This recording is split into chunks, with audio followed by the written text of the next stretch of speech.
Hello, everyone. I think this is live. I believe it's live. It's still working. Hold on. I just want to make sure. One of these days I'll get this. There it goes. There it is. Hello, everyone. My name is Michelle Howe. I am so glad, honored, thrilled to be here today with you in this amazing group. And Christina, I have no idea how you have managed to manage 325,000 plus members. Um, it's amazing to me when I watch what's here.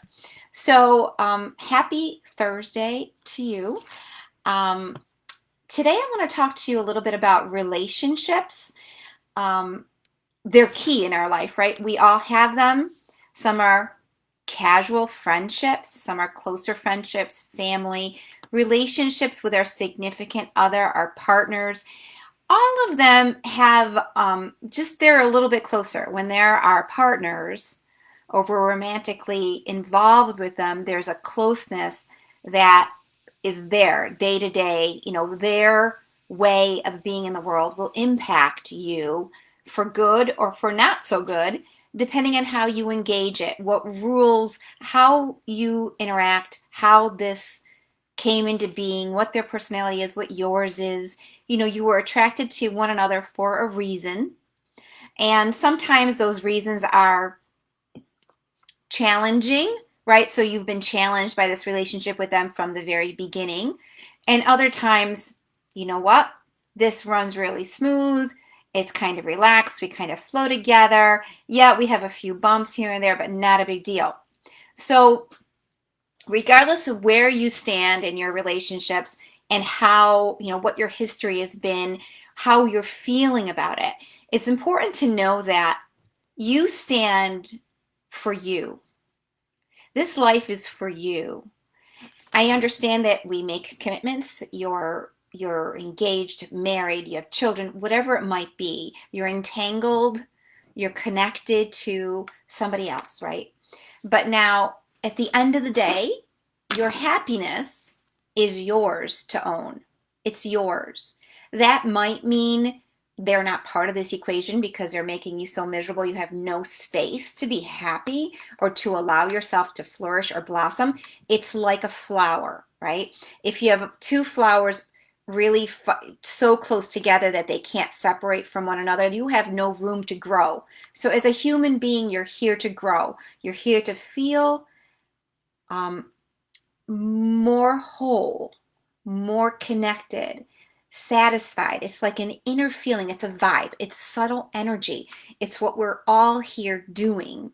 We all do it in a different way. We all think differently about what's going to get us to that feeling where we're satisfied, we're fulfilled, life feels good. Life is not hard. Life is good.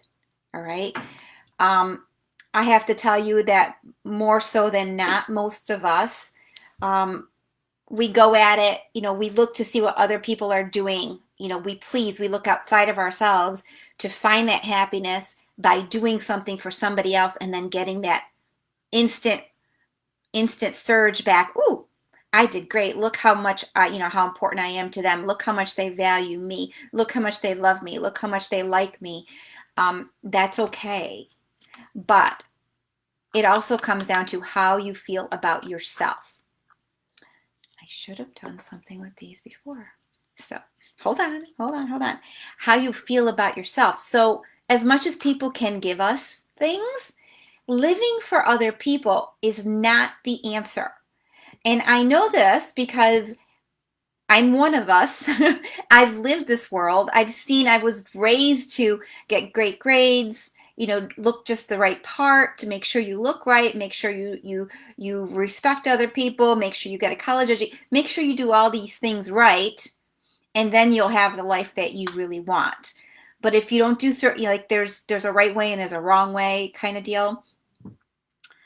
Is that true? No. There is no right and no wrong. The moment we start shaming ourselves or trying to fit a mold of what something good for us is based on what somebody else tells us, then we've got an issue on our hands. We've got a big issue on our hands. I look almost way too white in this thing. Hold on. That's a little bit better. I'm not actually that white. I'm fairly Italian. I thought it was all right, but okay. My point. You matter. You in relationships matter. Now, for most of us, we do in relationships what we've seen are around us, what we've seen other people do. We learned consciously or subconsciously how to interact with another person or a loved one based on what we've seen our mother do or what we've seen our father do. They are the example for us. And sometimes that's a really good thing, and sometimes that's a really dysfunctional thing for us to tune into. So it goes back to developing your own sense of who you are and what a healthy feeling, what a healthy life and engagement with another person would be. The number one person in your life is you. How are you engaging with you? Right? Our own worst critic. What are we doing with that? Nothing. What are we doing? We're just feeling bad all that time, all right? So we have to get a little bit stronger sense that the love comes from within us. It's almost an awakening of that realization, of that feeling, of that habit of looking for it outside of us, looking for whatever it is, all right? So it all comes from within, and the shifts and the changes and the feelings that saddle us down, whether they're fear, anxiety, overwhelm, hopelessness, the fix is when you go inside and you fix it. I have a lot of tools on that one, but more so, it's a life worth of awareness over how you're feeling and prioritizing that. Now, when it comes to relationships, I wrote down 3 very big things. I have to see what time it is. 10:39. Okay, good. I have to see 3 things that I thought were critical for each of us to consider when we are looking at how we're engaging with another person in our life. All right. I realize, you may already be in a relationship, right? Or you're looking for a relationship. Maybe things haven't worked out in the past for different reasons, right? But you're you today. The you of today is going to take in some positive strength in how to not lose yourself. One, don't lose yourself in the middle of a relationship. How does that happen? Easy. Everything is about them. They have a stronger personality than you. You make them happy. You know what makes them happy. You know what doesn't make them happy. You don't want them to be unhappy, so you do things to make them happy all the time. And that becomes a losing of yourself. In order to make them more comfortable, you diminish yourself.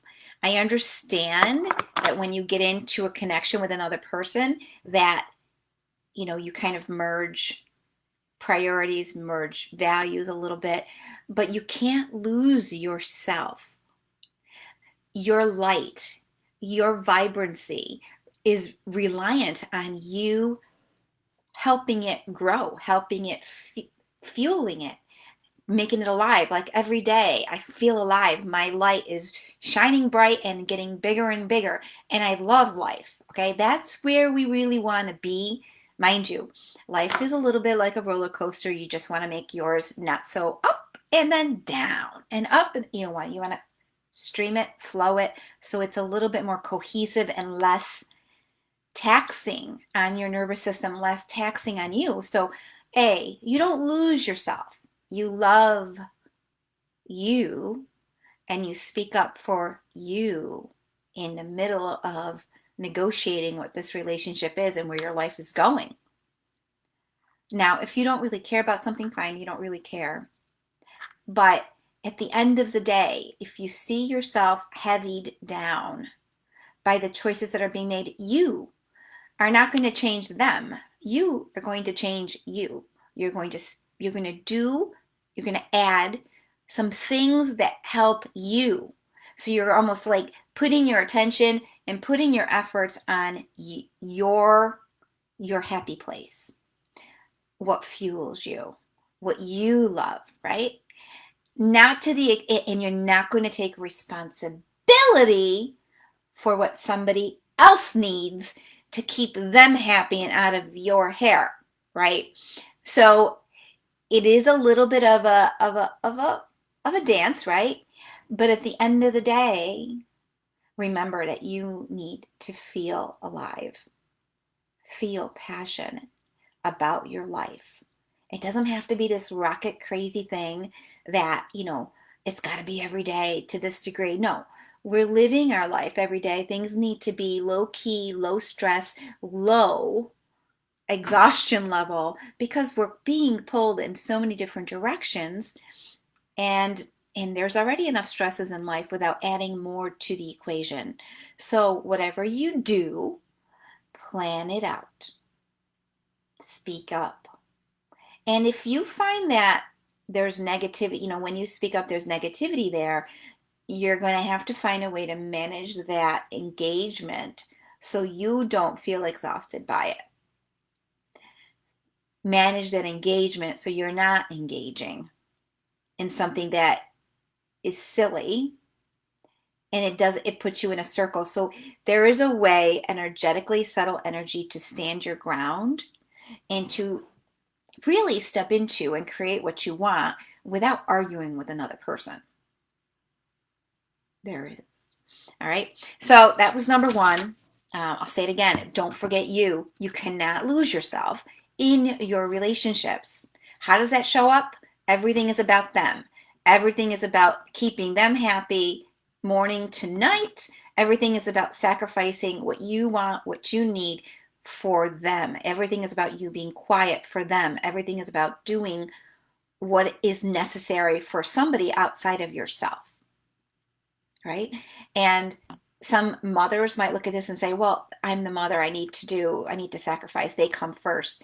That's great. It's a great idea. I value that sentiment. I'm a mother myself. But if you are not taken care of, if you do not feel good, you cannot possibly truly be there for your children. You cannot be the role model that they truly need, because at the end of the day, they're going out on their own and they're making their life. And if they see you self-sacrificing, they will someday self-sacrifice. And if you're self-sacrificing enough that you're not happy, and what happens when we're not happy? We can fall into all kinds of lower vibrational feelings like anxiety, depression, hopelessness, blah, blah, blah, blah, blah, all these things. We don't want that. Okay, so number one. 2, watch for how they navigate your space. Watch.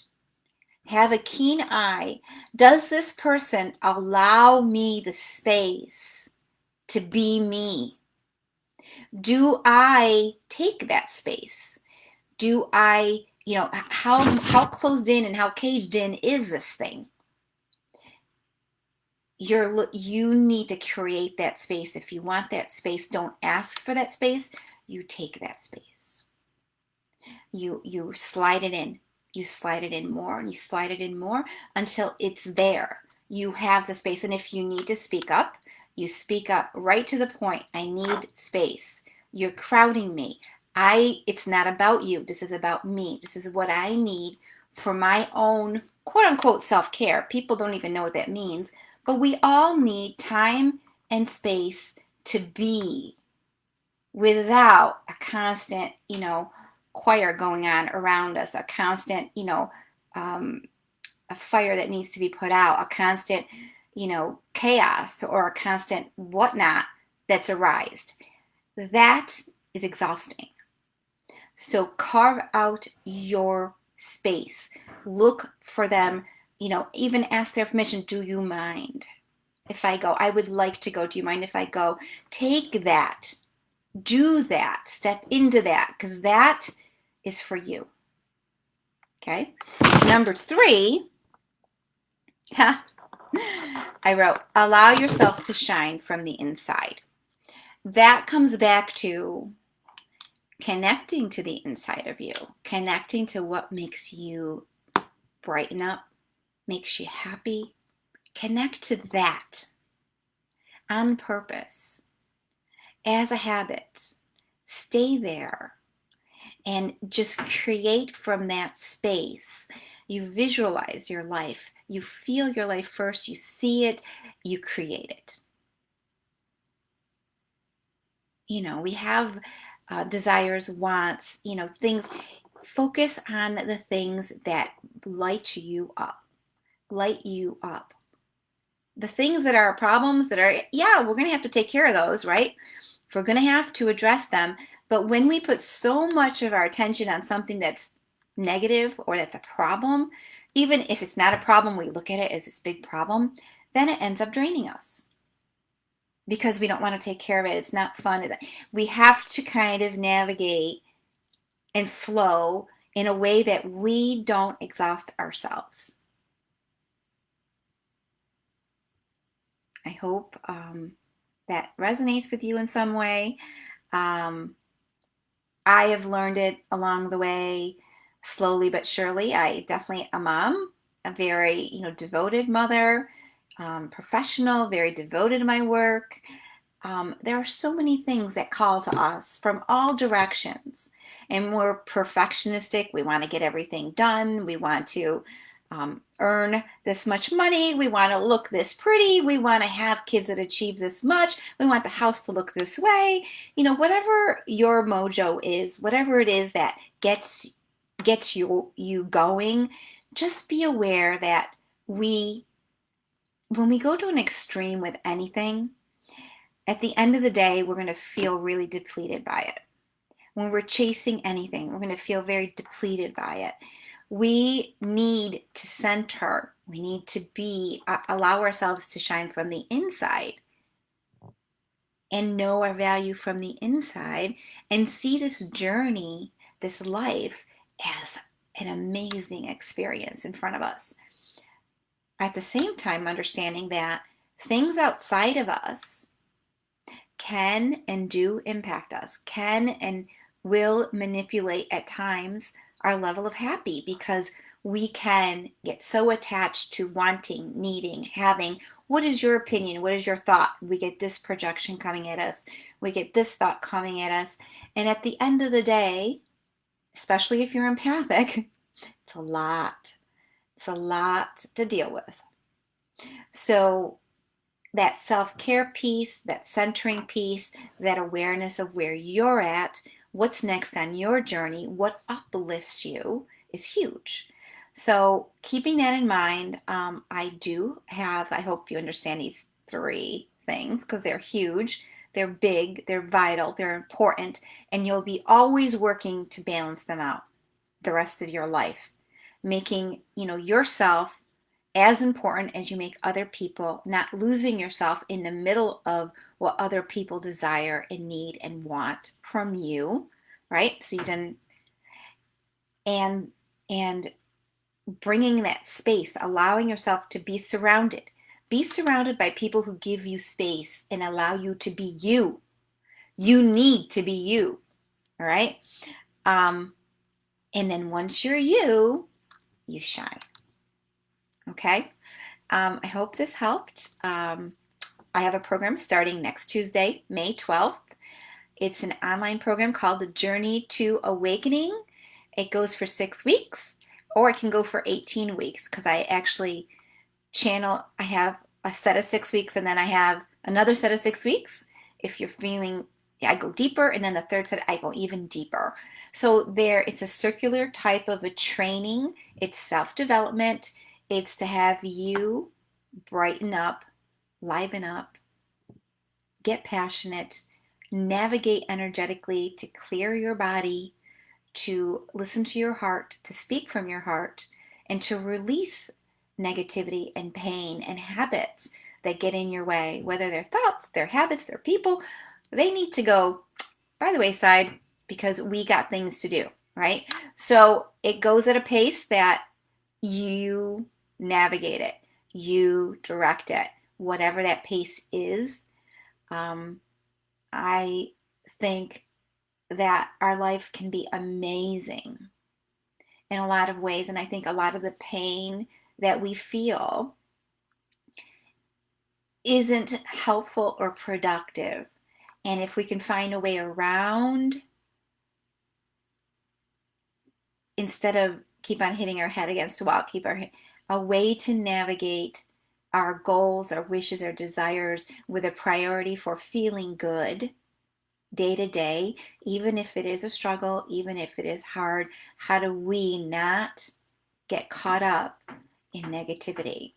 How do we shift, change, evolve, transform little by little? And then one day we wake up and we're like, oh my gosh, I'm a totally different person. And I love the person I'm at today. So I'm going to let you guys go. I hope you write lots of comments. Please, I think if you text me, oh geez, I should have this handy. Just send me a message and I can add you to our contact list to keep you informed of different events and different programs that are coming. And I always put an awakening message out. I have a community online called Empath Evolution's Community, and I'd love you to join me there as well. So anyway, have yourself a great day, and thank you for being here. Take care.